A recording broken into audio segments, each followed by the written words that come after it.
Hey, what's good, you all? How are you? So, friends, CA inter law के preparation में एक और चीज हमने ऐड कर देनी है। इस वीडियो के थंबनेल से आप जान चुके होंगे कि हम लोग किस चीज की चर्चा करने वाले हैं इस लेक्चर पे। तो बच्चों, इस लेक्चर पे हम लोग सीए इंटर लॉ का आरटीपी डिस्कस करने वाले हैं, जो नवंबर 2020 के एग्जाम के लिए आईसीएआई ने इशू किया हुआ है। अब इस आरटीपी के डिस्कशन से पहले मैं एक बात बोल दूं कि बस नवंबर 2020 का आरटीपी करना जो है वो सफिशिएंट नहीं हो सकता है। As per my experience, my own analysis, आपको पिछले 2 या 3 अटेम्प्ट के आरटीपीज को भी एक बार चेक करना है, उसको एक बार थरोली एनालाइज करना है, उसको एक बार रीड कर लेना है। मेरे हिसाब से जो पिछले 2-3 अटेम्प्ट के आरटीपी होते हैं, वहां से भी कुछ क्वेश्चंस आपको एग्जाम में आ सकते हैं। हाँ, इस अटेम्प्ट का आरटीपी नवंबर 2020 का आरटीपी भी बहुत ही इंपॉर्टेंट है। साथ साथ पिछला मई 2020 जो आरटीपी इशू किया था आईसीआई ने, वो भी इंपॉर्टेंट है। नवंबर 19 और मई 19 का भी आरटीपी एक बार कर लेना। अगर आपका पूरा प्रिपरेशन हो चुका है और आपका रिविजन भी हो चुका है, तो एक बार इन 2-3 चीजों को भी आप अपने प्रिपरेशन में ऐड कर दो। हाँ, चलो आज के लेक्चर पे हम लोग बस नवंबर 2020 के आरटीपी को डिस्कस करने वाले हैं। अगर किसी ने ऑलरेडी आरटीपीज को पढ़ लिया है, ठीक है, तो एक बार इस वीडियो को हाई स्पीड पे 1.25 स्पीड पे एक बार देख लेना, ताकि आपके कानों से वो बातें गुजर जाए कि किस प्रकार से क्वेश्चन को रीड करना है। जैसे कि एमसीक्यू भी यहाँ पे आपको पूछा गया, केस स्टडी टाइप एमसीक्यू आपको पूछे जाएंगे, तो एक बार आपको आइडिया आ जाएगी कि किस प्रकार से इन क्वेश्चंस को एनालाइज करना है, किस प्रकार से इन एमसीक्यू के सवालों को पढ़ना है। ठीक है, तो आपने अगर आरटीपी ऑलरेडी देख लिया है, तो एक बार ऐसे ही हंसी मजाक में या फिर ऐसी निवांत टाइम में इस वीडियो को चला के रख देना। और जिन लोगों ने आरटीपी नहीं पढ़ा है अब तक, डोंट वरी, मैं हूं ना, आपके साथ आरटीपी डिस्कस कर रहा हूं। ठीक है, चलो, तो without wasting time we will quickly jump into the RTP. तो ये रहा आरटीपी नवंबर 2020 का। हाँ, इसमें जो अमेंडमेंट्स वाला पार्ट है वो ऑलरेडी कवर्ड हो चुका है। उसका डिटेल्ड अमेंडमेंट का वीडियो मैंने इसी चैनल पे अपलोड कर दिया है, उसका लिंक मैंने डिस्क्रिप्शन पे डाल दिया है। और अभी आपको ऊपर आई बटन में वो वीडियो पॉपअप होता दिख रहा है, तो वहां से आप नवंबर 2020 के लिए जितने भी अमेंडमेंट्स है वो प्रिपेयर कर सकते हो। तो अमेंडमेंट वाला जो पार्ट है इस आरटीपी में, वो आप उस वीडियो से कवर कर सकते हो। डिटेल में कवर करा हुआ है, शांति से निवान से करना, बिकॉज अमेंडमेंट्स भी बहुत ही इंपॉर्टेंट है। हो सकता है कुछ 5, 6, 10 मार्क के आपको अमेंडमेंट से सवाल पूछे जाए। ज्यादा कुछ अमेंडमेंट्स है नहीं, तो आप कर सकते हो। तो अमेंडमेंट के पार्ट को मैं स्किप कर रहा हूं, ठीक है, इस वीडियो के पर्पज के लिए। डायरेक्टली मैं जंप करूंगा अपने क्वेश्चन आंसर के साथ कि किस प्रकार के क्वेश्चंस हम लोगों को देखने मिल सकते हैं अपने एग्जाम में। ठीक है, तो this is the these are the questions. Yes, so part 2 question and answer division A, that is a MCQ multiple choice questions. तो केस सिनारियो 2 क्वेश्चंस यहाँ पे दिए हुए हैं, केस स्टडी टाइप सवाल आपको एमसीक्यू में पूछे जाएंगे। तो आपके सामने ये रहा केस, एक बार केस को पढ़ेंगे शांति से निवान से, और फिर उसके ऊपर पूछे गए सवाल जो है हमने वो देख लेने हैं। तो पढ़ते हैं, मैं भी आपके साथ पढ़ूंगा, आपको भी स्क्रीन पे दिख रहा है तो उसको भी आप एक बार अपने आप पढ़ लेना। तो mister B R Mohanty, around 2 decades back, along with the 2 of its elder brothers and few friends who are pharma and chemical engineers by profession, promoted 2 companies. First, Well Mount Limited, that is WML, dealing in wellness products and pharmaceuticals, whereas other is Text Mount Limited, TML, dealing with in textile products. During these 2 decades, both WML and TML has grown magnificently, and as both the sectors expanded beyond imagination.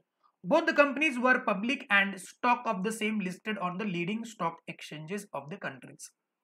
TML did well in the past and emerged as a major export unit, but in the recent years, the textile sector witnessed a stiff competition due to new entrants. The increased cost of workforce and other input materials is also made sector unprofitable, and recent lockdown hit the sector further adversely. TML bottoms line for the current financial year is red. TML was declaring dividend since the very first year of operation and willing to continue the tradition, considering the dividend as signaling effect to an investors for valuation purpose. Rate of dividends for the recent 5 years was 9%, 10%, 8%, 5% and 2%. 9 being the 5 years ago and 2 being the previous year respectively. The management at TML decided to declare the dividends out of the profits of the previous year. TML deals in exports since came under the scanner of enforcement authority, who seek the financial statements and books of accounts of TML for scrutiny for last 10 preceding years. In response to notice, TML furnishes the financial statements and books of accounts for last 8 immediately preceding financial years only, stating as per the AOA, TML is requiring to maintain and keep the books of accounts for 8 immediately preceding financial year only, and that too without any record of vouchers pertaining to such accounts. WML is doing well. It seizes outbreak of COVID-19 as the business opportunity and registers significant growth in top and bottom line. For the past many years, WML declares a dividend at a constant rate of 20%. During the financial year 1920, WML earns a profit of 580 crores. The board of directors of WML declares 25% dividend without transferring any percent to reserves on 15 June 2020. On 14 July 2020, some of the amount remaining unpaid due to operation of law has been transferred to unpaid dividend account on 20th July 2020.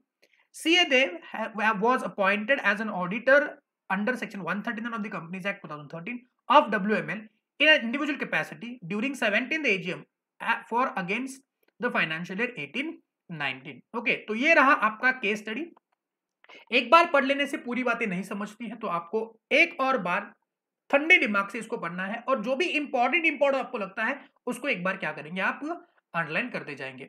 मेरा तो ये आपको suggestion है कि एक बार पढ़ने के बाद डायरेक्टली उसके क्वेश्चन भी एक बार पढ़ लो, ताकि आपको आइडिया आ जाएगा कि क्या क्या सवाल पूछे हैं, और वापस एक बार पढ़ने के टाइम पे नेक्स्ट टाइम आप जब पढ़ोगे केस स्टडी को, तो आपको आपके बैक ऑफ द माइंड वो सवाल जो है वो हिट होते जाएंगे, और केस स्टडी में पैराग्राफ में जो भी सवाल पूछे हैं वो आप अंडरलाइन कर सकते हो, ताकि जब वापस एक बार पढ़ोगे, वापस एक बार आप क्वेश्चंस में आओगे, तो आपको ज्यादा दिक्कत नहीं होगी आंसर ढूंढने पे. फिर आंसर को आप क्या कर सकते हो, बड़ी इजीली क्या कर सकते हो, आंसर्स को अपने दिमाग में लेके आ सकते हो. तो आप एक बार आपने केस स्टडी पढ़ लिया, फिर डायरेक्टली जंप करेंगे क्वेश्चंस पे. इन case of TML, which of the following statements are correct regarding the declaration of dividend? TML can't declare the dividend because it earns a loss in the current financial year. TML can declare dividend but only up to 9%.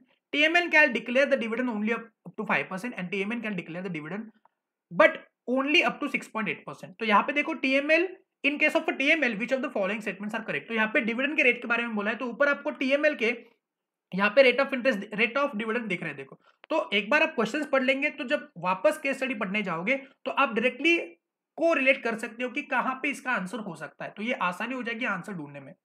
Next, B. CA Dev, who is auditor of WML, have to vacate the office of the auditor and can be reappointed only in 22nd AGM, 27th AGM, 22nd AGM and 23rd AGM, 22nd AGM and can't be reappointed again.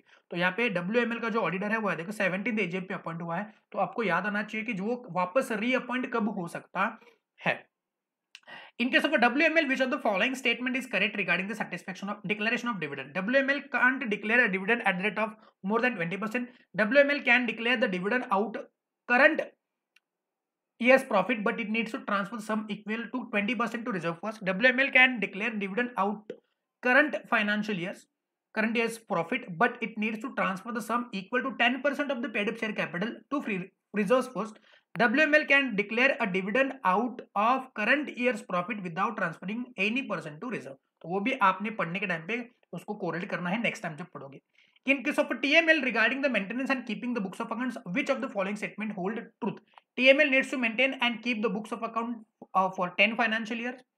Hence, TML violated the law. TML doesn't violate the provisions of law because it keeps the books of account for 8 immediately financial years. TML violates the provision of law because it keeps the books of accounts for 8 immediately preceding financial years without keeping irrelevant vouchers in the record pertaining to such books of accounts.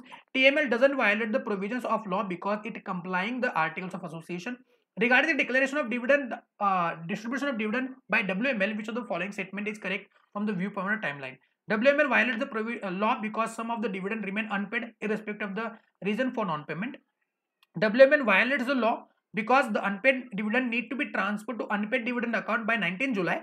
WML does not violate the law because an unpaid dividend transferred to unpaid dividend account prior to 21st July. WML doesn't violate the law because an unpaid dividend can be transferred to the unpaid dividend account at any time within 90 days from the date of the declaration. तो एक बार आप questions को अगर आप पढ़ लोगे तो एक बार आइडिया आ जाएगी कहाँ पे आपको इसके आंसर्स मिल सकते हैं और वहां पे आप कह सकते हो ऑनलाइन कर सकते हो. तो अभी इस वीडियो को पॉज करिएगा और ये जो भी क्वेश्चन आपके सामने दिख रहा है, अगर आपके पास आरटीपी का हार्ड कॉपी है या सॉफ्ट कॉपी है, उससे क्या कर लेना, इस क्वेश्चन को एक बार क्वेश्चन को पढ़ लेना. मैंने आपको स्क्रीन पे भी दिखाया है, तो एक बार पॉज करो वीडियो को और पूरा जो क्वेश्चन है एक बार पढ़ लो. ठीक है, ताकि क्या हो जाएगा कि आपको एक आइडिया आ जाएगा एग्जाम में क्या करना है. वापस एक बार पढ़ने के टाइम पे कि क्वेश्चंस के जो भी रेलेवेंट है पॉइंट्स इन द केस, उसको आप अंडरलाइन करेंगे ताकि दिक्कत ना हो आपको आंसर ढूंढने में. ठीक है, वापस मैंने दोहरा दिया है, तो एक बार पढ़ लेना वीडियो को पॉज करके. ठीक है, मैंने तो वापस पढ़ लिया है 2-3 बार, तो मुझको पता है कि आंसर क्या है. ठीक है, तो एक बार आप पॉज करके पढ़ लेना. यस, तो आई होप आपने पॉज करके पढ़ लिया है. डायरेक्टली मैं जाता हूं क्वेश्चंस पे. पहला question, in case of TML which of the following statements are correct regarding the declaration of dividend. Okay, कौन सा ट्रू है? You have to very careful while reading the question. In case of TML which of the following statements are correct regarding the declaration of dividend. पहला देखो, TML can't declare dividend because it earns a loss in the current financial year. TML can declare dividend but only up to 9%. TML can declare dividend but only up to 5%. TML can declare dividend but only up to 6.8%. पहला तो चला गया, ठीक है ना, मतलब वो है नहीं, ऐसा नहीं कि लॉस है तो आप डिविडेंड डिक्लेयर नहीं कर सकते, आप पिछले साल के प्रॉफिट से भी कर सकते हो. अब यहाँ पे कुछ रेट दिया गया है ऊपर, आप जब देखोगे यहाँ पे, ठीक है, तो यहाँ पे देखो आपको क्या दिया हुआ है. Rate of dividend for the recent 5 years was 9%, 10%, 8%, 5%, 2%. और आपको पता है कि अगर आपका लॉस है तो आपके कंडीशंस है, और उन कंडीशन में पहला कंडीशन है कि आपका rate of dividend shall not exceed average of rate of dividend of preceding 3 financial year. तो यहाँ पे प्रीसीडिंग 3 फाइनेंशियल ईयर क्या हो जाएगा, 8%, 5% and 2%. So 8 + 5 + 2 15 divided by 3 is equal to 5%. तो आपका ऑप्शन 3 जो है वो करेक्ट ऑप्शन हो जाएगा. ठीक है, एक बार क्वेश्चंस के आंसर को चेक करें ना कि ये सही है या नहीं. तो मेरे हिसाब से ऑप्शन नंबर 3 जो है वो सही आंसर है. ठीक है, यस, आगे बढ़ते हैं. Question number B, CA Dev, who is the auditor of WML, have to vacate the office of the auditor in and can be reappointed only in. तो यहाँ पे देखो आपका अपॉइंटमेंट हुआ है 17th AGM पे, ठीक है ना. So CA Dev was appointed as an auditor under section 139 of the Companies Act 2013 of WML in individual capacity during 17th AGM for against the financial year 18-19. तो 17th AGM पे उसको appoint किया है. तो क्वेश्चन क्या है कि CA Dev who is the auditor of WML have to vacate, वो उसको कब वैकेट करना पड़ेगा ऑफिस. तो 5 साल तक, अगर इंडिविजुअल है तो 5 साल तक वो ऑडिटर करके अपॉइंट हो सकता है, और वापस 5 साल के बाद, मतलब उसके बाद 5 साल का कूलिंग और फिर रीअपॉइंट हो सकता है. तो 17th AGM पे उसको अपॉइंट किया है, तो 18, 19, 20, 21 और 22nd. तो 22nd जो है वो AGM तक वो अपना ऑफिस होल्ड कर सकता है, और उसके बाद 5 साल 23, 24, 25, 26, 27. तो 27वें AGM पे उसको क्या करा सकता है, रीअपॉइंट करा जा सकता है. तो ऑप्शन नंबर बी 1 जो है वो आपका सही आंसर है. 22nd AGM पे उसको अपना ऑफिस वेकेट करना है, और 27th AGM पे उसका अपॉइंटमेंट हो सकता है फॉर फर्दर 5 years. ठीक है, next one, in case of WML which of the following statement is correct regarding the declaration of dividend. WML can't declare the dividend at the rate of more than 20%. WML की बात कर रहे हैं. WML can declare the dividend out of current year's profit but need to transfer sum equal to 20%. WML can declare dividend out of current year's profit but needs to transfer the sum equal to 10%. Second और third number तो ऐसे ही चलेंगे. Why? Because ऐसे कोई requirement नहीं है कि आपको सर्टन परसेंटेज ट्रांसफर करना ही है. ठीक है, WML can declare a dividend out of current year's profit without transferring to any reserve. तो ऑप्शन नंबर 4 जो है मुझको सही लग रहा है कि वो उनके पास सफिशिएंट प्रॉफिट है, तो सफिशिएंट प्रॉफिट में से वो कितना परसेंटेज भी डिविडेंड डिक्लेयर कर सकते हैं without transferring to any reserve. तो सी के लिए फोर्थ ऑप्शन आपका सही है. Number D, in case of TML regarding the maintenance and keeping the books of accounts which of the following statement hold truth. TML needs to keep books of accounts for 10 preceding financial year, hence TML violated the law. TML doesn't violate the provision of law because it keeps the books of account for 8 immediately preceding years. सही है. TML violates the provision of law because it keeps the books of account for 8 immediately preceding year but without keeping the relevant vouchers. अब option number 3 जो है मुझको सही लग रहा है भाई, बिकॉज TML ने क्या किया, 8 years के बुक्स ऑफ अकाउंट तो रखे हैं, फाइनेंशियल स्टेटमेंट्स तो रखे हैं, लेकिन उन उससे रिलेटेड जो भी रिलेवेंट वाउचर्स है उसको नहीं रखा हुआ है. तो आज पर सेक्शन 128 129 आपको टाइम लिमिट दिया गया है कि आप क्या कर सकते हो, 8 साल तक के पिछले 8 साल तक के फाइनेंशियल स्टेटमेंट्स को रख सकते हो, लेकिन उसके साथ साथ आपको relevant books of accounts vouchers वगैरह भी मेंटेन करने हैं. तो थर्ड ऑप्शन क्या है बोला, आप मुझको सही लग रहा है. उसके बाद E. Regarding the declaration and distribution of dividend by WML, which of the following statement correct from the viewpoint of timeline? Okay. WML violates the law because some of the dividend remain unpaid irrespective of reason for non-payment. ये तो है ही नहीं, हो सकता है कि 30 दिन के बाद भी कुछ डिविडेंड अनपेड रहे. WML violates the law because unpaid dividend needs to be transferred to unpaid reserve dividend account by 19th of July. WML doesn't violate the law because the unpaid dividend transferred to unpaid dividend account prior to 24th July. WML doesn't violate the law because an unpaid dividend can be transferred to the unpaid dividend account at any time within 90 days. Fourth option तो है नहीं, 90 days का सवाल ही पैदा नहीं होता है. 30 दिन के अंदर अगर आपका डिविडेंड पे नहीं हो तो अगले 7 दिन के अंदर आपने क्या करना है, उसको अनपेड डिविडेंड अकाउंट में ट्रांसफर करना है. अब देखते हैं कि उनके 30 दिन कहां पे खत्म होते हैं. तो यहाँ पे देखो, yes, During financial year 1920, WML earns the profit of 50 crore. The board of directors WML declares 25% dividend without transferring 2% to reserve on 15th of July 20.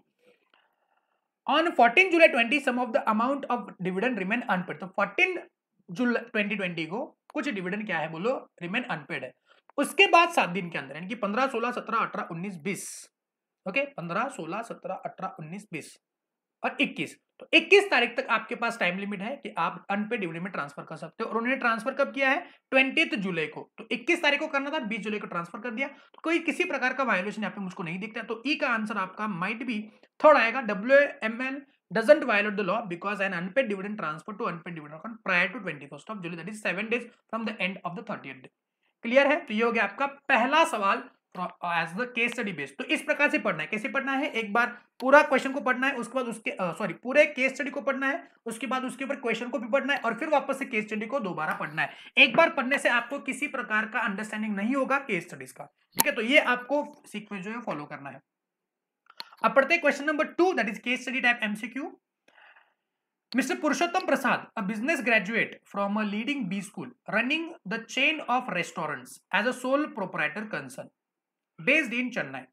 Mr. Prasad, being dynamic businessman, in order to develop the business, decide to give corporate form to his business, but concerned with the dilution of the control over a business decision. सही बात है. Mr. Prasad, during some journey, met Mr. Chinmay Das, who is the school day friend of Mr. Prasad and presently working in one of the leading corporate advisory firm.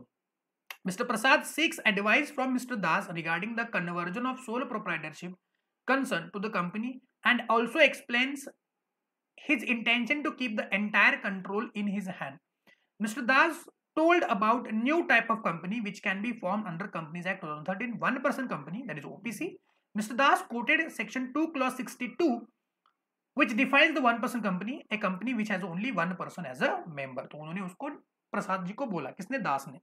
Mr. Prasad felt OPC is the correct form of business for him, hence promotes an OPC Casa Hangout Private Limited, 1% company, on 14 September 2019, to which he sold his sole proprietary business and himself became the sole member. Mr. Prasad appointed his younger son, Mr. Vijay, who was 21 years old, then as a nominee to OPC. तो ये करना ही है, because 1% company के लिए nominee होना ही चाहिए. Mr. Anand, who is an old friend of Mr. Prasad, was appointed as a director of OPC. तो जो आनंद थे उनको old friend को Mr. Prasad ने as a director appoint किया है OPC का, and Prasad himself also become a director of the company. जी हाँ, हो सकता है.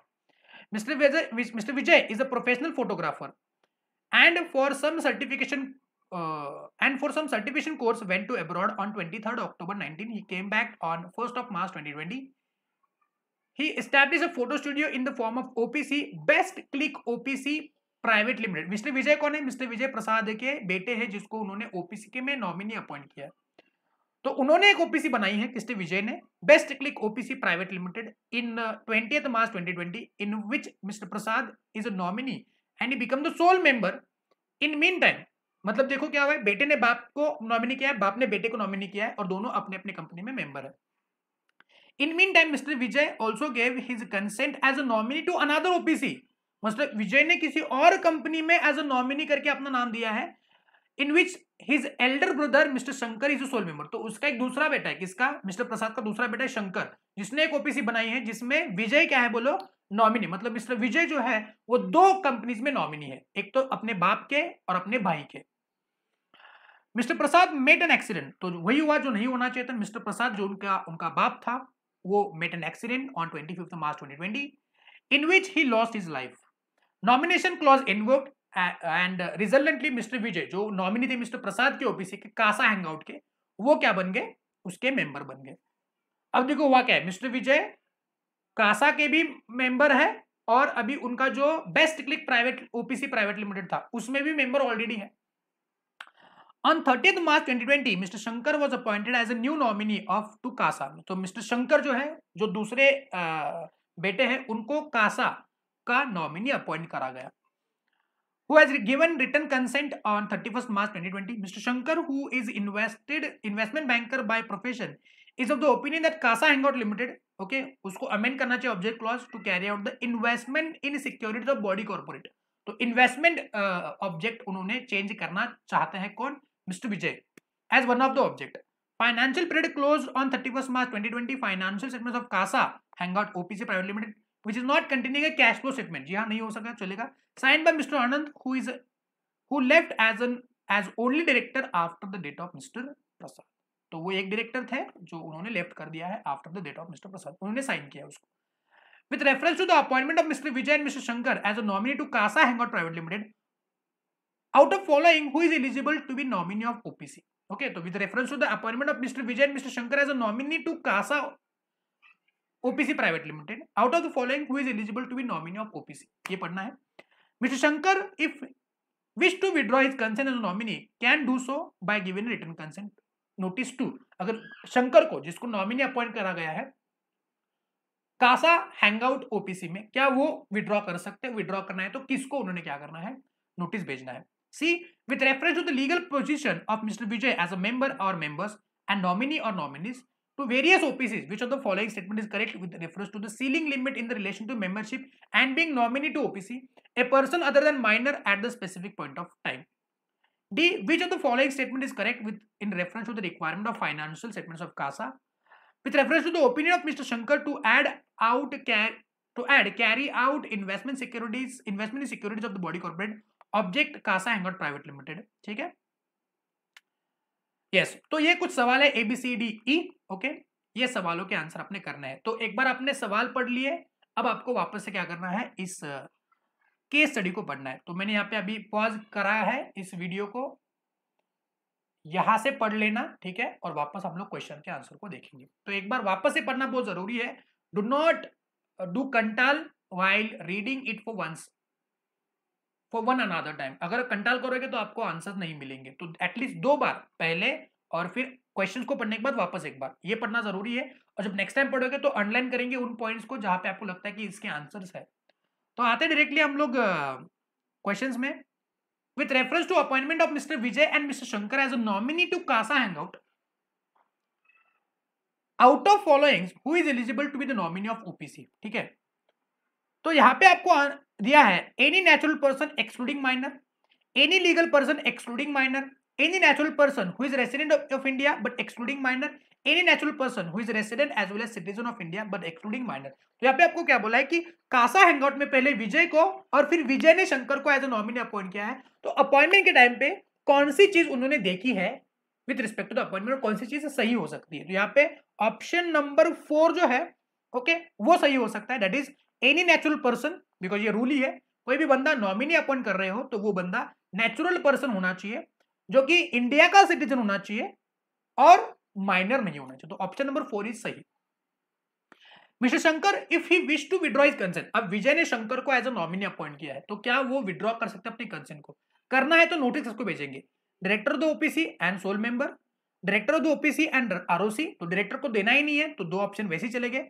Soul member of the company and OPC and sole member of the company and to the ROC, तो यहाँ पे ऑप्शन नंबर 3 बराबर है, उसको मेंबर को नोटिस भेजना है और साथ साथ ओपीसी जो सेपरेट लीगल एंटिटी है उसको नोटिस भेजना है, तो option number 3 is correct over here. Next one, with reference to the legal position of Mr. Vijay as a member or members and nominee and nominees to various OPCs, तो वो एक at a one point of time बहुत सारी company के member हैं, बहुत सारी company के नॉमिनीज है ओपीसी के। Which of the following statement is correct in reference to the ceiling limit, तो आपको सीलिंग लिमिट के बारे में ज्ञान होना जरूरी है कि कितने नंबर ऑफ कंपनीज में वो मेंबर हो सकते हैं ओपीसी में और कितने ओपीसीज के लिए वो नॉमिनी हो सकते हैं। In relation to membership and being nominee to OPC, a person other than minor at a specific point of time, मतलब किसी भी एक पर्टिकुलर टाइम पे आपको पता है कि एक बंदा एक ही कंपनी का मेंबर हो सकता है, एक ही ओपीसी का मेंबर हो सकता है और उसी टाइम किसी और ओपीसी का नॉमिनी हो सकता है। मतलब at one point of time एक ओपीसी का मेंबर और एक ही ओपीसी का नॉमिनी हो सकता है, एक से ज्यादा नहीं हो सकता। अगर मान लेते ऐसा हुआ है कि एक बंदा है जो एक कंपनी का मेंबर है और दूसरी कंपनी का नॉमिनी है, अब जिस कंपनी में नॉमिनी था उस कंपनी के मेंबर की डेथ हो गई तो वो बंदा वो नॉमिनी उस कंपनी में मेंबर बन जाएगा। तो यहाँ पे आपको पता है कि at one point of time एक ही कंपनी का मेंबर हो सकता है, तो यहाँ पे दो कंपनी का मेंबर हो गया, तो उसने डिसाइड करना है कि कौन से कंपनी में वो एज अ मेंबर रहेगा। ठीक है, एक तो इस कंपनी का मेंबरशिप छोड़ो या फिर इस कंपनी का मेंबरशिप छोड़ो और किसी और कंपनी किसी और बंदे को वहां पे मेंबर बनाओ। तो at one point of time एक ही कंपनी का मेंबर और एक ही कंपनी का नॉमिनी हो सकता है, एक से ज्यादा नहीं। तो can be a member in any number of OPC but nominee in one OPC, मतलब वो बोले हैं कि कितने भी नंबर ऑफ ओपीसी में मेंबर हो सकता है बट एक ही ओपीसी में नॉमिनी बन सकता है, गलत। Can be the member in one OPC, सही बात है, and nominee in any number of OPC, गलत बात। Can be a member in one OPC, सही बात है, and nominee in another one OPC. Okay, मतलब कि एक कंपनी में मेंबर हो सकता है और अनदर वन पर्सन कंपनी में क्या हो सकता है, नॉमिनी बन सकते हो। यहाँ पे ओपीसीज नहीं होना चाहिए, यहाँ पे ओपीसी एक ही होना चाहिए। Can be a member and nominee both in any number of OPC, 1, 2 and 4 are wrong answer, third one is correct, but यहाँ पे करेक्शन है, ओपीसीज नहीं होना चाहिए, ओपीसी ही होना चाहिए। ठीक है, तो at one point of time एक ही कंपनी का मेंबर और एक ही कंपनी का नॉमिनी हो सकता है। D, which of the following statement is correct in reference to the requirement of the financial statements of CASA Private Limited? Must be signed by one director, must be signed by at least two director, दो director है ही नहीं यहाँ पे तो एक director चल सकता है। Must contain the cash flow statement as a part, नहीं होगा, and fourth none of the above, तो D में आपको ऑप्शन नंबर 1 सही है, must be signed by the one director। E, with the reference to the opinion of Shankar to add carry out investment securities, तो आपको पता है कि OPC जो है वो नॉन बैंकिंग फाइनेंशियल कॉर्पोरेशन के बिजनेसेस को नहीं कर सकता है। तो यहाँ पे जो मिस्टर शंकर जो कैरी आउट करना चाहते हैं, जो ऐड करना चाहते हैं investment in securities of body corporate, क्या ये सही है? तो ऑप्शन देखो, can't carry out non banking financial investment activity and investment in securities of body corporate, can't carry out non banking financial investment but can invest in securities of body corporate, गलत बात। Can carry out non banking finance, यहाँ पे गलत हो गया, मतलब वो कर ही नहीं सकता, नन ऑफ देखो ये भी सही नहीं, तो ऑप्शन नंबर 1 जो है can't carry out non banking financial investment activity and investment in securities of body corporate, ये ऑप्शन सही है। तो दो केस स्टडी टाइप हमने जो सवाल थे जो एमसीक्यू थे उसको कवर करा है, किस प्रकार से केस स्टडी बेस्ड एमसीक्यूज को आपने टैकल करना है, इसका जो स्ट्रेटेजी है मैंने आपको बता दिया है। अब आते हैं इंडिविजुअल एमसीक्यूज के ऊपर। A is residing in Delhi and has a house in Mumbai. A appoints B by power of attorney to take care of his house. State the nature of agency created between A and B. Implied agency नहीं है, तो implied तो है ही नहीं, ratification नहीं, necessary नहीं, ये express है, उन्होंने power of attorney से appoint किया तो ये express है। One person company shall file a copy of duly audited finance statement to the registrar within 30 days, 90 days, 90 days, 180 days। तो आपको पता है कि वन पर्सन कंपनी जो है वो 180 days from the closure of the finance statement ROC को submit कर सकती है, बाकी लोगों के लिए 30 डेज का क्राइटेरिया लागू हो जाता है। ठीक है, उसके बाद a guarantee which extend to series of transaction is called as what, continuing guarantee, special नहीं है, स्पेसिफिक नहीं है, वो कंटिन्यूइंग ट्रांजैक्शन के लिए जो गारंटी होती है उसको कंटिन्यूइंग गारंटी बोलते हैं। An ad that expresses the scope object and purpose, तो जो एसओपी देता है उसको क्या बोलते हैं, प्रीएम्बल बोलते हैं। तो मैंने आपको बताया था जब सिखाने टाइम पे कि एसओपी, सोप मतलब प्रीएम्बल। ओके, प्रीएम्बल क्या करता है, सोप को डिफाइन करता है, scope object and purpose of the act. यहाँ पे preamble, option number C correct है। Roma along with her 6 friends has got incorporated Roma trading limited in May 19। तो रोमा और उसके 6 फ्रेंड्स, बॉयफ्रेंड्स नहीं फ्रेंड्स के साथ उसने एक Roma trading limited in May 19। She kept the paid up share capital at 30 lakhs. Further, in April 20, she noticed that in the last financial year, the turnover of the company was well below 2 crores. Advise whether the company can be treated as a small company. देखो यहाँ पे सवाल को देखो, Roma along with the 6 friends, small company का criteria देखो, आपकी company का paid up share capital 50 lakh या फिर उससे कम होना चाहिए, मतलब 50 लाख चलेगा, उससे कम भी चलेगा। एंड आपका टर्नओवर क्या होना चाहिए, बोलो 2 करोड़ या फिर उससे कम होना चाहिए। तो आपकी कंपनी स्मॉल है, तो यहाँ पे देखो paid up share capital 30 lakh है, मतलब 50 लाख या फिर उससे कम है, और टर्नओवर जो है वो 2 करोड़ से कम है। तो क्या Roma trading limited small company करके ट्रीट कर सकते हैं उसको? आप बोलेंगे जी हाँ कर सकते हैं, लेकिन मैं बोलूंगा नहीं। भाई, बिकॉज स्मॉल कंपनी और ओपीसी हमेशा प्राइवेट कंपनी होती है। दो क्राइटेरिया को डिफाइन करने से पहले आपका और एक क्राइटेरिया है स्मॉल कंपनी में कि आपकी कंपनी प्राइवेट कंपनी होनी चाहिए, और प्राइवेट जिस भी प्राइवेट कंपनी का paid up share capital 50 lakh या फिर कम, या फिर टर्नओवर 2 करोड़ से फिर कम है, तो वो कंपनी स्मॉल होती है। तो यहाँ पे ट्रिकी क्वेश्चन पूछा है, तो read the questions very carefully. इन्होंने यहां पे बताया है कि रोमा ट्रेडिंग लिमिटेड है, और अगर रोमा ट्रेडिंग लिमिटेड है तो नाम से ही पता चल रहा है कि ये कंपनी पब्लिक कंपनी है, और यहां पे ही ये इस क्राइटेरिया से निकल चुकी है। सो रोमा ट्रेडिंग लिमिटेड भले ही उसका पेड अप शेयर कैपिटल और टर्नओवर का क्राइटेरिया टप नहीं जाता है, वो कंपनी स्मॉल कंपनी नहीं कही जाएगी। तो यहाँ पे Roma trading limited definitely small company, option A खारिज हो गया।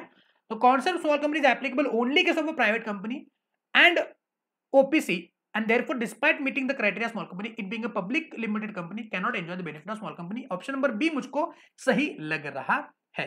Unlike the private company and OPC automatically become small company as soon as they meet the criteria of small company, Roma Trading Limited being a public company has to maintain the norms of applicable to small company continuously for 2 years so that after thereafter it is a small company। सही नहीं है। If all shareholders Roma Trading Limited give undertaking to ROC stating that they will not be paid for blah blah blah, ये कोई option ही नहीं बनता है। तो option number B जो है वो आपका सही ऑप्शन लग रहा है।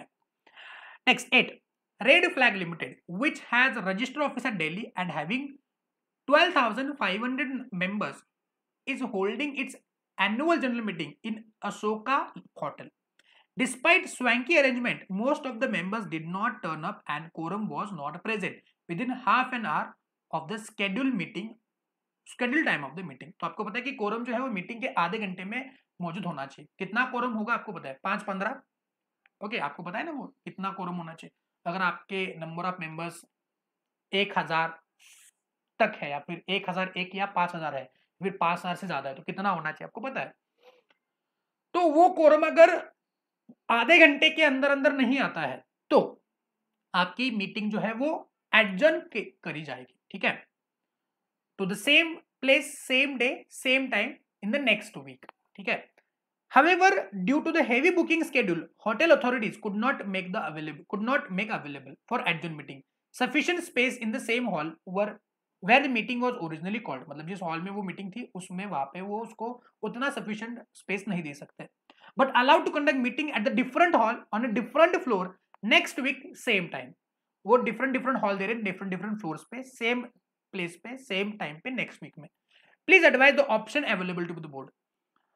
The meeting stand adjourn automatically to same place and time next week as per the provision of law. There is no alternate but to hold meeting in the same hall. As the same banquet hall is not available, meeting can be held different places as may be decided appropriate by the board। मतलब अलग अलग floor पे ले लो ऐसे बोल रहे हैं। As the same hall is not available to conduct the meeting after 1 week, a fresh notice of 21 days is needed for the different location। As the same hall is not available to conduct the meeting, the company needs to conduct the meeting electronically through internet and give the sufficient notice to the shareholders। कौन सा option सही लग रहा है?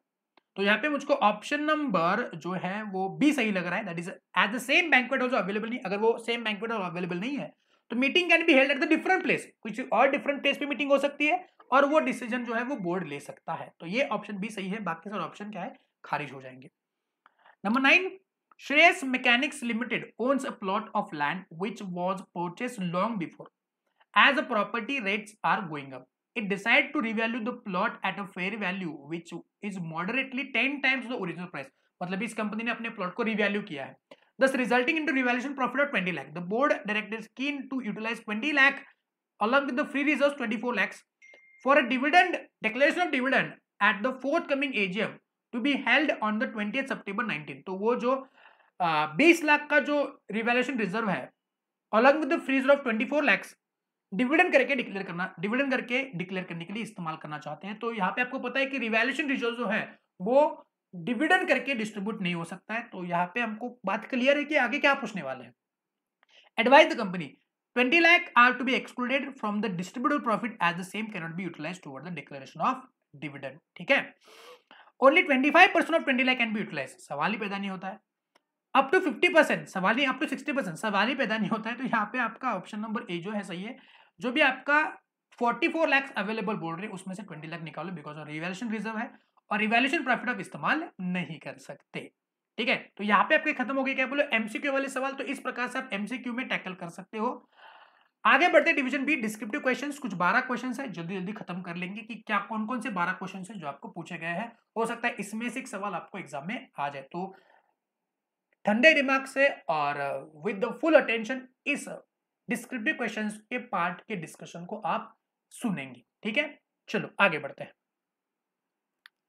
Yes, first descriptive question from the companies act 2013। Vijay, a member of Mayur Electrical Limited, gave in a writing to the company that the notice for the any and general meeting to be sent to him only by registered post to his residential address at the Kanpur, for which he deposited sufficient money. The company sent notice to him by ordinary mail under the certificate of posting. Vijay did not receive the notice and could not attend the meeting and contend that the notice was improper. तो आपको पहले समझना पड़ेगा कि इसके बारे में कौन से प्रावधान लागू होते हैं, कौन से प्रोविजंस लागू होते हैं। तो यहाँ पे आपको कंपनीज एक्ट का सेक्शन 20 इन्वोक हो जाएगा और सेक्शन 20 ये बताता है कि अगर किसी मेंबर ने स्पेसिफिकली नोटिस को भेजने का तरीका बोल दिया है और उसके रिलेटेड जो भी एक्सपेंसेस है वो एडवांस में डिपॉजिट कर लिया है कंपनी को, तो कंपनी ने उसी तरीके से उसको नोटिस भेजना है। और अगर कंपनी नहीं भेजती है तो वो नोटिस इनवैलिड मानी जाएगी। तो यहाँ पे वही हुआ है, उसने क्या बोला है कि मुझको रजिस्टर्ड पोस्ट से ही भेजना है और रेसिडेंशियल एड्रेस पे भेजना है जो कानपुर में है, और जिसके लिए उसने सफिशिएंट मनी जो है वो डिपॉजिट कर लिया है। लेकिन कंपनी ने उसको नोटिस भेजा है under the certificate of posting, तो ये गलत बात है। तो डिसाइड करना है whether the contention of Vijay is valid. तो विजय जो बोल रहा है कि नोटिस वो इम्प्रॉपर है वो सही है। Will your answer be the same if the Vijay remains in London for 2 months during the notice of the meeting and meeting held? तो आपका आंसर वही रहेगा या फिर अलग रहेगा? That is, will your answer be the same if Vijay remains in London? तो 2 महीने तक विजय लंदन में है during the notice of the meeting and the meeting held. तो अगर उस दौरान मीटिंग के दौरान या फिर मीटिंग का नोटिस भेजने के टाइम पे अगर वो लंदन में है तो आपको नोटिस लंदन में भेजनी है या फिर आप उसके एड्रेस पे ही भेजना आपको जरूरी है। तो आंसर है कि आप, उसने बोला है कि मुझको नोटिस जो है वो रेसिडेंशियल एड्रेस पे भेजो, तो आपने रेसिडेंशियल एड्रेस पे भेजना है, उसको अब्रॉड में जहाँ पे वो लंदन में है वहां पे भेजने की जरूरत नहीं है। ठीक है, अब इसका आंसर कैसे लिखता है तो उसका भी वीडियो मैंने बनाया है कि किस प्रकार से केस स्टडी के सवाल जो है वो आपने लिखने हैं। How to write the answers of law in C examination, उसका भी डिटेल वीडियो मैंने बनाया है, उसका भी लिंक मैंने डिस्क्रिप्शन में डाल दिया है, ऊपर अभी आई बटन पे पॉपअप हो रहा है, उस वीडियो को भी जरूर देखना, बहुत मदद होने वाली है आपको किस प्रकार से केस स्टडी के सवाल लिखते हैं। पहले अपने प्रोविजंस को लिखना है 1 2 3 जो भी आपके पॉइंट वाइज मैनर में लिखना है, उस पर पैराग्राफ मत लिखो ताकि एग्जामिनर को समझे कि आपने जो क्वेश्चन पढ़ा है उसके रिलेटेड एप्लीकेबल प्रोविजन आपको पता है और वो आपने कोट कर लिया। तो प्रोविजन 1 2 3 पॉइंट वाइज मैनर में, पैराग्राफ में नहीं लिखने का। उसके बाद फैक्ट ऑफ द केस, आपको इस केस से क्या समझा है कि विजय करके एक बंदा था, उसने कंपनी को ऐसा इंस्ट्रक्शन दिया था, कंपनी ने उसको नहीं भेजा, बस दैट्स इट। ज्यादा फापट पसारा लगाने का नहीं, शॉर्ट मैनर में जो आपको समझा है, केस जो समझा है वो लिखना और नीचे कंक्लूजन लिखना। As per the above provision and discussion of the case. एक या दो लाइनों में आपका आंसर क्लियर होना चाहिए। अब यहाँ पे देखो, आप दो आंसर्स पूछे हैं, तो दो क्वेश्चन पूछे हैं, तो कंक्लूजन में पॉइंट नंबर 1 जो भी रोमन आपको यहाँ पे डिजिट लिख रहा है, नंबर 1 नंबर 2 वही इस्तेमाल करो। अगर क्वेश्चन में आपको ए बी लिखा हुआ है तो आप ए बी इस्तेमाल करके आपके कंक्लूजन में लिखो, ताकि एग्जामिनर को आसानी हो टू कोरिलेट, टू आइडेंटिफाई कि किस चीज का आंसर आप लिख रहे हो। तो स्मॉल ए स्मॉल बी कैपिटल बी जो भी लिखा है क्वेश्चन में वही आप कंक्लूजन में इस्तेमाल करेंगे। अपना खुद का 1 2 3 4 इस्तेमाल मत करो। करेंगे तो चलेगा, लेकिन एग्जामिनर थोड़ा सा कंफ्यूज हो जाएगा। तो why to confuse the examiner, ठीक है, उसको निवांत शांति में रखो, आपका काम हो जाएगा। और इसमें जो क्वेश्चन आंसर में जो भी सेक्शन नंबर्स है या फिर टाइम लिमिट्स होती है या फिर कुछ रिक्वायरमेंट है, जैसे कि स्पेशल जनरल मीटिंग के कुछ रेजोल्यूशंस वगैरह आपने बोले हैं, टाइम लिमिट है 30 डेज 20 डेज जो भी है, उसने आपको आपने अगर उसको कोट किया अपने आंसर में, तो वही जाके मतलब जब लिख रहे हो उधर ही आगे बढ़ने से पहले उसको ऑनलाइन करो। सेक्शन नंबर, एक्ट का नाम, टाइम लिमिट्स, इंपॉर्टेंट वर्ड्स, उसको क्या करो आप ऑनलाइन करते जाओ, ठीक है, ताकि क्या हो जाएगा कि एग्जामिनर उन्हीं पॉइंट्स पे ज्यादा नजर देगा, उसको ज्यादा दिक्कत नहीं होने वाली है, और उसको अगर दिक्कत नहीं होगी तो आपको बहुत सारे मार्क्स देके जाएगा। क्लियर है? तो do not forget to watch that how to write answers in law, how to write answers of for law in C examination. Link मैंने डाल दिया है ऊपर आई बटन पे भी, उसका लिंक मिल जाएगा, प्लीज उसको देख लेना। ज्यादा बड़ा कुछ वीडियो नहीं है, जल्दी हो जाएगा, बट बहुत आपको मदद होने वाली है। तो दोनों आंसर हमने डिस्कस कर लिए, आगे बढ़ते हैं। Shekhar limited appoint an individual firm Suresh and Company Chartered Accountant as the auditor of a company at an annual general meeting held on 30th September 2019. Mrs. Kamla, wife of Mr. Suresh, invested in equity shares face value of rupees 1 lakh of Shekhar Limited on 15th of October 2019.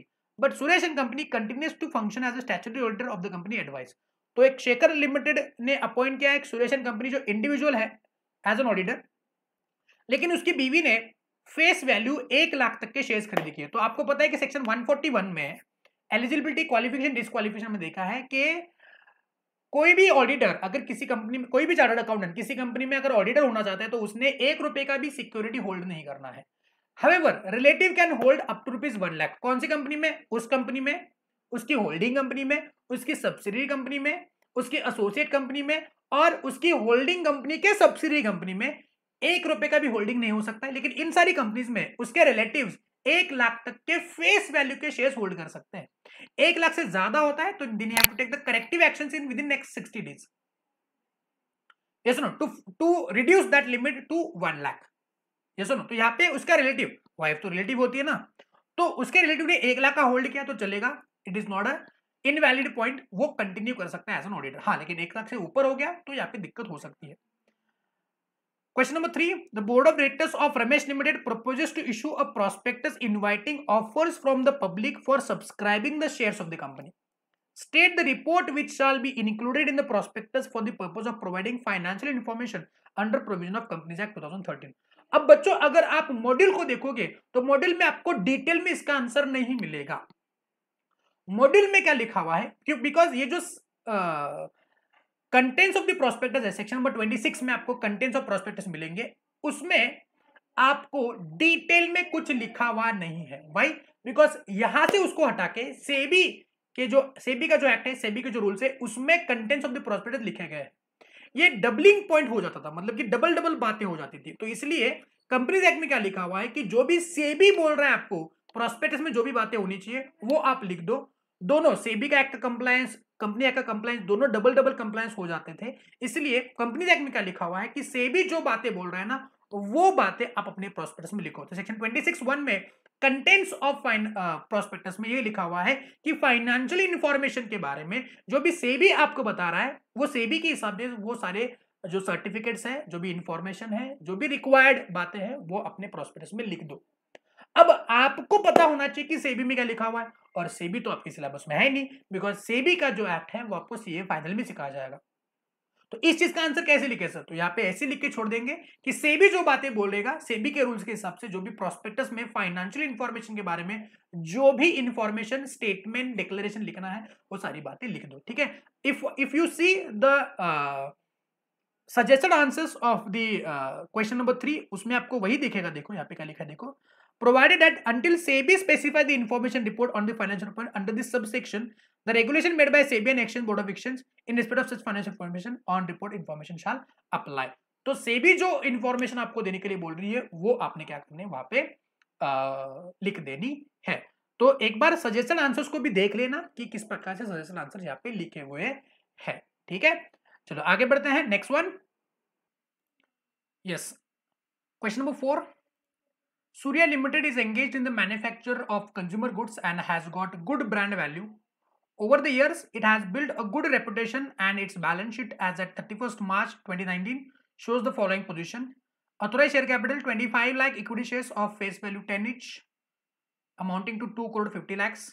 Issued subscribe paid up 10 lakh equity shares 10 rupees 1 crore rupee value. Free reserves 3 crores. The board of directors are proposing to declare the bonus shares of 1 share for 2 every 2 shares. The board of directors are proposing to declare a bonus issue of 1 share for every 2 shares held by existing shareholders. मतलब वो 2 share के लिए 1 share as a bonus issue देना चाहते हैं। The board want to know the condition and manner of issuing bonus shares under the provision of companies act 2013। तो आपका section 63 पता होना चाहिए कि क्या क्या कंडीशंस है under section 63 for issuing bonus shares. अब देखते हैं इसके आंसर को कि क्या प्रोसीजर है बोनस शेयर इशू करने की। तो देखो section number 63 of the companies act 2013, company में issue fully paid up bonus shares to its members in a manner whatsoever out of free reserves, securities premium या कैपिटल रिडम्पशन रिजर्व्स। तो पहले company ने security premium को देखना है, फिर CRR को यूज करना है और फिर कंपनी फ्री रिजर्व्स का इस्तेमाल कर सकती है। इस मैनर में कंपनी ने इस्तेमाल करना है, भले ही यहाँ पे फ्री रिजर्व पहले, फिर सिक्योरिटी प्रीमियम, फिर कैपिटल रिडम्पशन रिजर्व दिया हुआ है। Provided that no issue of bonus share shall be made by capitalising reserves created on a revaluation asset.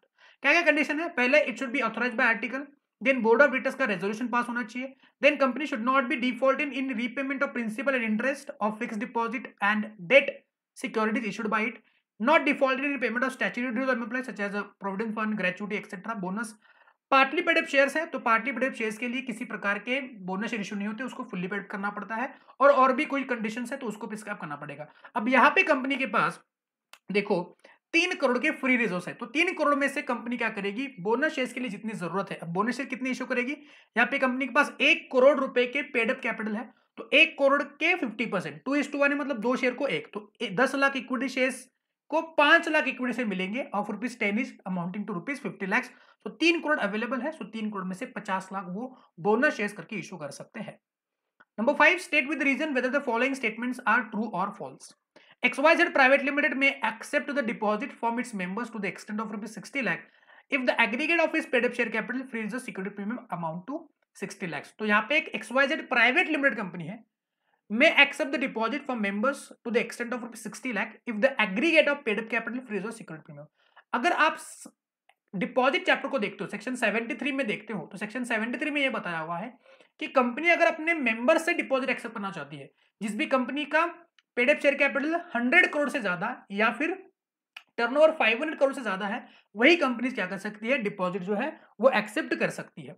ठीक है, और ये एलिजिबल कंपनी है। सो एलिजिबल कंपनी अगर मेंबर से डिपॉजिट एक्सेप्ट करना चाहती है तो वो 10%, अगर वो पब्लिक से एक्सेप्ट करना चाहते 25% और गवर्नमेंट कंपनी के केस में 35% है। अब इसमें अमेंडमेंट आ चुका है कंपनीज एक्सेप्टेंस डिपॉजिट रूल 2016 के मुताबिक कोई भी प्राइवेट कंपनी जो है वो 35% तक अपना क्या कर सकती है, बोलो, paid up share capital, free reserve और सिक्योरिटी प्रीमियम तक डिपॉजिट एक्सेप्ट कर सकती है। लेकिन अगर मान लेते वो मेंबर से एक्सेप्ट करना चाहती है तो वो 100%, मतलब सेक्शन 73 सबसेक्शन 2 में जो भी कंपनीज बोले हैं वो कंपनीज, मतलब एक प्राइवेट कंपनी जो कुछ 73(2) के कंडीशंस को फॉलो करती है, वो कंपनी क्या कर सकती है, बोलो, मेंबर से 100% ऑफ इस paid up share capital, free reserve, securities premium को एक्सेप्ट कर सकती है। तो सेक्शन 73 और एक्सेप्टेंस ऑफ डिपॉजिट इन 2016 इन दोनों का कंबाइंड रीडिंग करने के बाद ही आपको इसका आंसर आएगा। तो यहाँ पे एक XYZ प्राइवेट लिमिटेड कंपनी है और वो 60 लाख रुपए का paid up capital, free reserve और सिक्योरिटी प्रीमियम रखती है, तो ये 60 लाख तक की डिपॉजिट एक्सेप्ट कर सकती है, ये ट्रू है। A government company which is eligible to accept the deposit under section 76 of the Companies Act cannot accept deposit from public exceeding 25%। जी नहीं, गवर्नमेंट कंपनी 35% तक एक्सेप्ट कर सकती है, यहाँ पे 25% है, तो ये फॉल्स है। यहाँ पे 35% तक आपका क्या होगा, लिमिट होगा किसका, गवर्नमेंट कंपनी का। Next, what are the powers of the registrar to make the entries of satisfaction and release of charges in the absence of an intimation from the company? तो यहाँ पे हमने चार्जेस का revision batch डाला हुआ है, वो रिवीजन बैच आप देख सकते हो। एक्सेप्टेंस ऑफ डिपॉजिट यानी कि डिपॉजिट का आने वाला है अभी, तो वो देख सकते हो। चार्जेस का ऑलरेडी आ चुका है, वहां से आप इसका आंसर ले सकते हो।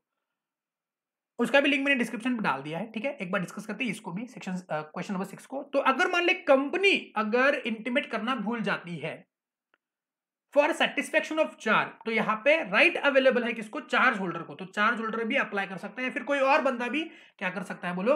कंपनी को बोल के चार्ज को सेटिस्फाई करवा सकता है। अब इसको करने के लिए आरओसी के पास हमने क्या देने हैं बोलो? डॉक्यूमेंट्स वगैरह सबमिट कर देने हैं, जिससे उसको लगे कि हाँ सेटिस्फेक्शन ऑफ चार्ज करना जरूरी है, तो वो उस यहाँ पे क्या कर सकता है बोलो? सेटिस्फेक्शन ऑफ चार्ज को रजिस्टर करके आपको certificate of satisfaction of charge issue करेगा। एक बार देखते हैं इसके आंसर को, question number 6। Yes, as per section 83 empowers the registrar, मतलब कि सेक्शन 783 में आरओसी को पावर दिया गया है to make entries with respect to the satisfaction and release of charge even if no intimation has been received by him from the company. So company से कुछ भी आपको इंफॉर्मेशन नहीं मिली है, तो आरओसी क्या कर सकता है बोलो? अपने आप से उस सेटिस्फेक्शन ऑफ चार्ज को रजिस्टर करवा सकता है। Accordingly with respect to any register of charge if an evidence is shown, किसको एविडेंस किसको देना है? आरओसी को देना है, that its debt secured by charge has been paid or satisfied in whole or in part, that the part of the property or undertaking charge has been released from the charge or ceased to form part of the company's property or undertaking, then they may enter the register of charge the memorandum satisfaction that the debt has been satisfied in part or full, or the part of the property undertaking is released. The power can be exercised by the registrar despite of the fact that no intimation has been received by the company. तो ये power exercise हो सकता है even if company से कुछ उनको intimation नहीं मिला है with in 30 days. Information to affected parties, the ROC shall inform the affected parties within 30 days of making the entry and issue the certificate of satisfaction of charge in form number CHG 5. तो भले ही company ने नहीं बोला है कि हमारा charge satisfy करो, लेकिन आरओसी के पास ये पावर है सेक्शन 83 के अंतर्गत कि वो सेटिस्फेक्शन रिकॉर्ड कर सकते हैं अगर उनको किसी लोगों ने बोला है, किन्हीं लोगों ने बोला है कि इसका सेटिस्फेक्शन करना पड़ेगा, और अगर वो सेटिस्फाई हो जाते हैं कि जी हाँ सेटिस्फाई करना जरूरी है, सेटिस्फेक्शन का रजिस्ट्रेशन करना जरूरी है, तो वो कर सकते हैं। Next one, question number 7। Chetan limited issued a notice for holding it's annual general meeting on 7th November 2019. The notice was posted to the members on 16th October 2019. 7 नवंबर को उनकी एजीएम है, उसका नोटिस 16 अक्टूबर को भेजा है। Some members of the company allege that the company had not complied with the provision of Companies Act 2013 with regard to the period of notice, as such the meeting was valid. Referring to the provision of the act, decide whether the meeting has been validly called. तो यहाँ पे क्या बोला है? यहाँ पे notice कितने दिन की भेजनी चाहिए? तो आपको पता है कि 21 क्लियर डेज का नोटिस भेजना चाहिए। तो पढ़ते हैं वापस, चेतन लिमिटेड ने नोटिस इश्यू किया है for holding its AGM on 7th November. The notice was posted to the member on 16th October 2019. तो 16 अक्टूबर को नोटिस भेजी है। Some of the members of the company allege that the company had not complied with the provision. तो 21 दिन पहले notice क्या भेजनी चाहिए? सुनो, तो यहाँ पे ये बोला है कि क्या कंपनी ने मीटिंग को वैलिडली कॉल किया है। तो आंसर देखो क्वेश्चन नंबर 7 का। A general meeting of the company may be called by giving a notice not less than clear 21 days notice, either in writing or through electronic mode in such a prescribed manner. Also, it to be noted that 21 clear days mean the date on which the notice is served and date of meeting are excluded from the serving the remaining notice. Further rule 35(6) में क्या बोला है कि notice shall be deem to have been effected, मतलब posting जो हुआ है वो इफेक्टेड माना जाएगा after expiry of 48 hours of the letter containing the same is posted. मतलब लेटर भेजने के बाद, पोस्ट करने के बाद वो पोस्ट इफेक्ट हो जाएगा आफ्टर 48 आवर्स ऑफ पोस्टिंग। मतलब भले आपने पोस्ट आज किया है, लेकिन वो पोस्ट हुआ है ये 48 आवर्स के बाद माना जाएगा कि हाँ एक्चुअली में पोस्ट हुआ है, और वहां से आप 21 डेज गिनेंगे। मेरी बात समझो कि मान लीजिए मैंने आज पोस्ट किया, तो रूल 35(6) ये समझाता है कि 48 आवर्स छोड़ो, बिकॉज हम लोग मान लेंगे कि एक्चुअली अपने पोस्ट किया है after 48 hours of actual posting, और उसके बाद 21 दिन, और उसके बाद आप डेट ऑफ पोस्टिंग और डेट ऑफ मीटिंग उसको एक्सक्लूड करेंगे। मतलब ये 48 आवर्स और फिर उसमें 2 दिन और ऐड करेंगे और देखेंगे किस दिन हो रहे नहीं हो रहे। तो यहाँ पे 21 clear days notice must be given in the given question. Only 19 days clear notice is served. After excluding 48 hours from the date of posting and the day of sending and date of meeting. तो यहाँ पे देखो उन्होंने 16 अक्टूबर को भेजा है, तो 16 अक्टूबर के बाद गिनो, 16 अक्टूबर के बाद 48 घंटे छोड़ दो, 16 अक्टूबर 48 घंटे छोड़ दो, 16 17 हो गया, 18 हो गया, तो 18 से आप गिनेंगे। ओके, तो मान लेते पहले 16 से गिनते 21, 17 18 19 20 21 22 23 24 25 26 27 28 29 30 31, 1 2 3 4 5 और 6। तो अगर मैं 16 से 21 दिन गिनता हूं तो ये सही लगता है, बिकॉज 6 ऑफ नवंबर को 21 दिन खत्म होते हैं और 7 को आपकी क्या है, आपकी एग्जाम नहीं, 7 को आपकी एजीएम है। ठीक है, अब मैं क्या कर रहा हूं, यहां पे 48 आवर्स के बाद इफेक्ट होगा और डे ऑफ नोटिस और डेट ऑफ मीटिंग को एक्सक्लूड किया मैंने, 16 को एक्सक्लूड किया और 7 को एक्सक्लूड किया, तो बीच में 21 दिन हो रहे हैं। लेकिन एज पर रूल 35(6) जो 48 घंटे ऐड करने हैं, मतलब कि 16 तारीख के बाद 48 घंटे, मतलब 2 दिन छोड़ता हूं तो मुझको यहाँ पे 21 डेज नहीं मिलते हैं, तो 16 17 और 18 छोड़ूंगा तो ये 9th ऑफ नवंबर हो जाएगा। तो 7th ऑफ नवंबर को जो मीटिंग की ड्यू डेट है वो 9th पे चली जाएगी, अगर हम लोग 16 तारीख को नोटिस भेज रहे हैं। आई बात समझ में? तो यहाँ पे जो 21 दिन का क्राइटेरिया है वो फिनिश नहीं हो रहा है, 19 डेज का क्राइटेरिया फिनिश हो रहा है, बिकॉज 16 के बाद 48 घंटे 2 दिन छोड़ो और उसके बाद 21 दिन गिनो तो वो 9th हो जाएगा। Are getting my point? तो पहला क्वेश्चन 19 डेज का क्लियर नोटिस है, तो यहाँ पे ये वैलिड नोटिस नहीं है। If there is shortfall state and explain by how many days does the notice fall short. कितने दिन से नोटिस शॉर्ट हो रहा है? तो यहाँ पे 2 दिन से नोटिस शॉर्ट हो रहा है। Can the delay in giving notice be condone? तो यहाँ पे डिले इन नोटिस कंडोन नहीं हो सकता, बाद में मेंबर नहीं बोलने नहीं ठीक है आपने कम का नोटिस दिया चलेगा, ये बस ओपीसी में हो सकता है 14 दिन का नोटिस। नॉर्मल में 21 दिन का क्लियर नोटिस होना ही चाहिए, वो आप लोग क्या नहीं कर सकते, कम नहीं कर सकते किसी भी हालत में, उसको कंडोन करके उस नोटिस को वैलिड नहीं मानेंगे, आपको अनादर दूसरा नोटिस भेजना पड़ेगा। तो यहाँ पे खत्म हुआ अपना क्या, लोग कंपनी लॉ के क्वेश्चन पढ़ते हैं, अदर लॉ के question. Sandeep guarantees for Gaurav a retail textile merchant for an amount of ₹1 lakh for which Sharma the supplier may from time to time supply the goods on a credit basis to Gaurav during next 3 months। तो ये continuing guarantee वाला clause है, अगले 3 महीने पे शर्मा गौरव retailers को क्या करेगा, सप्लाई करेगा, जिसके लिए संदीप गारंटी दे रहा है। After 1 month Sandeep revokes the guarantee, 1 month के बाद संदीप ने रिवोक किया, लेकिन तब तक when Sharma had supplied the goods on the credit of ₹40,000। Referring to the provision of Indian Contract Act 1872 decides whether the Sandeep is discharged from all the liabilities to Sharma for any subsequent credit supply. What would be your answer in case of a Gaurav makes default in paying back Sharma for the goods already supplied on the credit of ₹40,000? तो 1 महीने के बाद guarantee revoke हो चुकी है, क्या continuing guarantee revoke हो सकती है? ठीक है, कंटिन्यूइंग गारंटी कभी भी रिवोक हो सकती है इन बिटवीन द टाइम।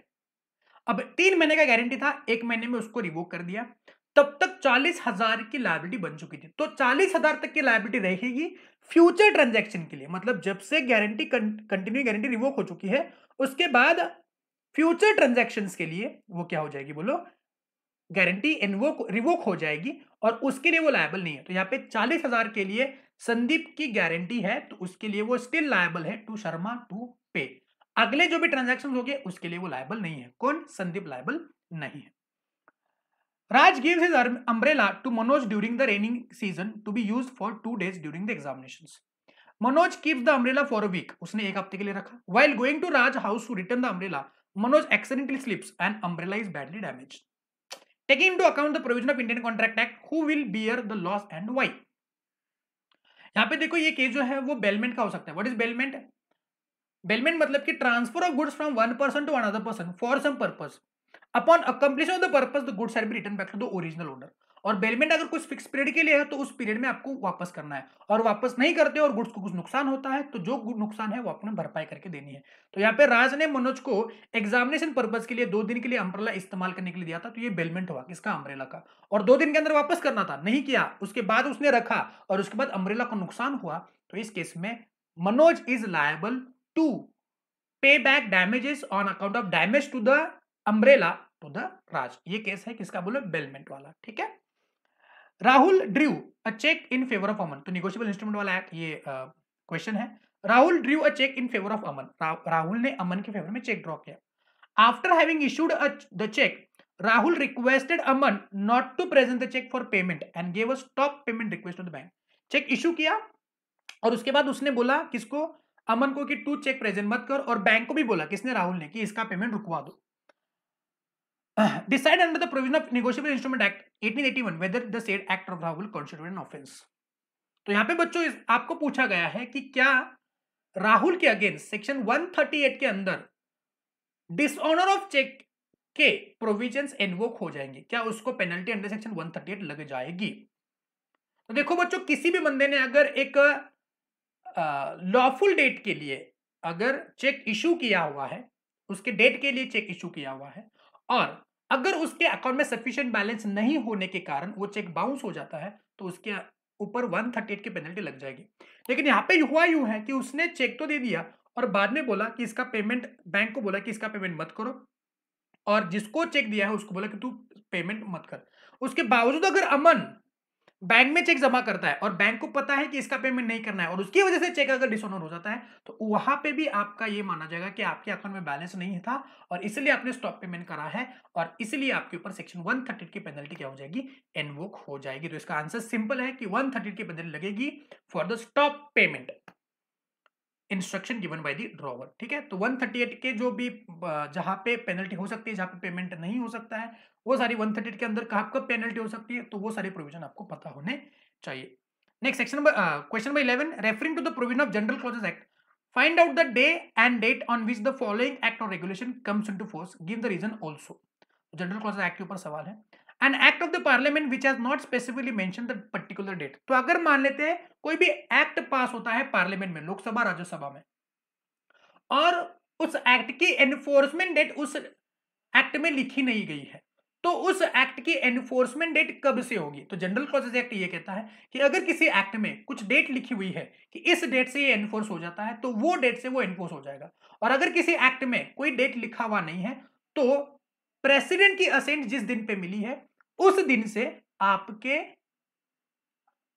उस एक्ट की एनफोर्समेंट डेट मानी जाएगी। जैसे कि मान लेते हैं कि कोई एक पर्टिकुलर एक्ट है जिसका एनफोर्समेंट डेट लिखा हुआ नहीं है, तो वो एक्ट पार्लियामेंट में पास होने के बाद प्रेसिडेंट जी ने जब साइन किया, मान लीजिए प्रेसिडेंट जी ने 10 जून 2020 को साइन किया, तो 10 जून 2020 उसकी एनफोर्समेंट डेट मानी जाएगी, भले उस एक्ट में लिखा हुआ नहीं है।